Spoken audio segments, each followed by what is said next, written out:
Bonjour à toutes et à tous. Alors un constat que je fais, c'est que les êtres humains recherchent tous la jouissance et l'amour absolu.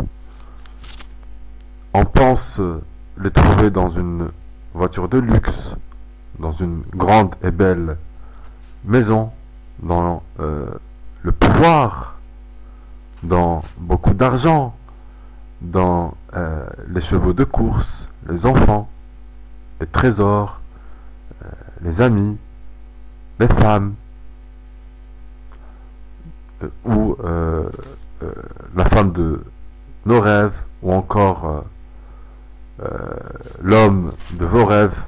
Là, je m'adresse à vous, les femmes, ou encore dans des terrains, etc., etc. Euh, Ensuite, qu'est-ce que moi je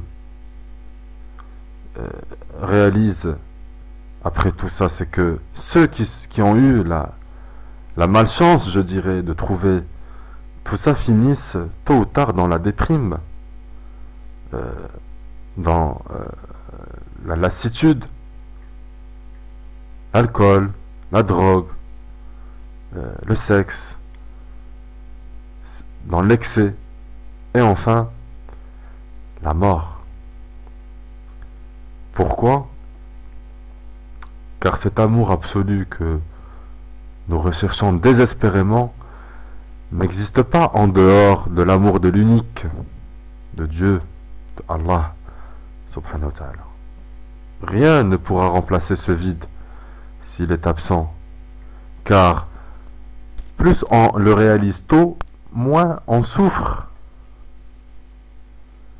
La drogue, l'alcool, les joints, la consommation, la nouveauté, etc., les médicaments, les psychotropes, les, les aventures d'un soir, ne pourront rien pour vous. Rien, absolument rien. Ce n'est qu'un écran de fumée qui retarde l'inévitable. Pour endurer cette vie et pour ne pas baisser les bras, il faut se battre. Il faut se battre pour remplir son cœur d'une foi sincère envers Dieu.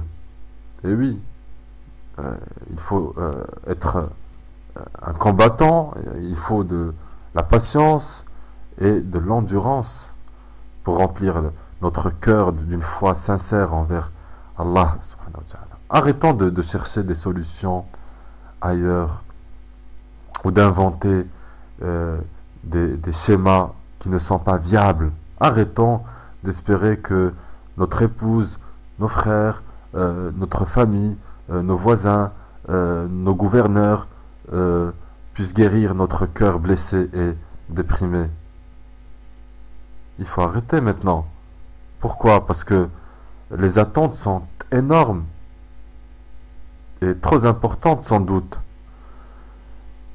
La seule issue pour échapper à la glissade vers les abîmes, c'est le retour humble et modeste vers Dieu.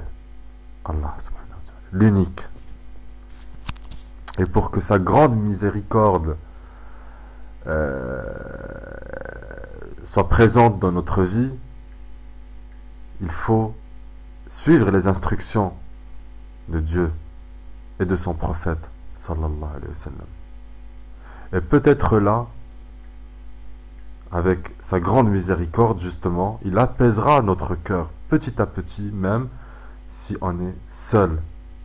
Il n'y a que comme ça, par le dhikr, par le retour à Dieu, par les instructions, par suivre les instructions, faire le bien et condamner le mal. Il n'y a que comme ça que vous pouvez vous en sortir. C'est la seule issue. C'est vraiment la seule issue. Et la seule issue justement est dans l'amour de Dieu. Et par ailleurs, sinon, attendez-vous à d'énormes déceptions, à de grandes souffrances, à de la confusion, à des moments de déprime qui peuvent causer de grands dégâts. Quand on analyse l'histoire de l'humanité, on réalise que c'est par pitié pour ces créatures que Dieu a envoyé les messagers. En effet, quand l'humain n'est pas soumis à son créateur, il est automatiquement soumis à des créatures et il devient alors un esclave, consentant, conscient ou pas, d'autres créatures qui ne méritent pas d'avoir ce statut de maître. Alors, la seule chose qui peut vous libérer, c'est la soumission à l'unique, à Dieu, à Allah, qui lui seul peut briser toutes les chaînes invisibles. Alors plutôt qu'une contrainte ou une punition, Dieu nous a fait un immense cadeau en nous envoyant tous les prophètes de l'histoire. C'est comme ça qu'il faut voir les choses, car sans ça nous sommes de misérables, de faibles créatures, sans cesse à la recherche de plaisir, de nouveautés et d'illusions pour donner un sens à notre existence. Ce qu'il faut savoir, c'est que le vrai, le plaisir, il est dans les choses simples. Le vrai, il est dans l'amour désintéressé des choses, dans le partage, dans la patience, dans l'acceptation, dans le contentement. Alors quand on analyse les interdits de l'islam, par exemple, l'intérêt, l'alcool, la consommation de porc, la fornication, etc., etc., etc., les jeux de hasard, etc., etc., on comprend vite qu'en fait, ce ne sont pas des contraintes abstraites, mais une aide pour éviter tout ce qui peut nous nuire directement ou indirectement. C'est pour nous aider, car si on tombe, si on se laisse aller dans ces choses, on finit dans des malheurs. Voilà, l'islam, il faut le voir comme ça, c'est comme un cadeau. Ce n'est pas une punition. Parce que dans la prière, il y a un soulagement. Quand vous faites la prière, c'est une méditation, c'est un rapprochement.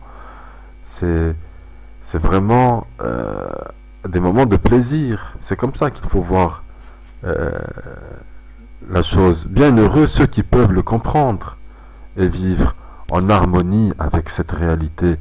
Je vous remercie de m'avoir écouté et à la prochaine.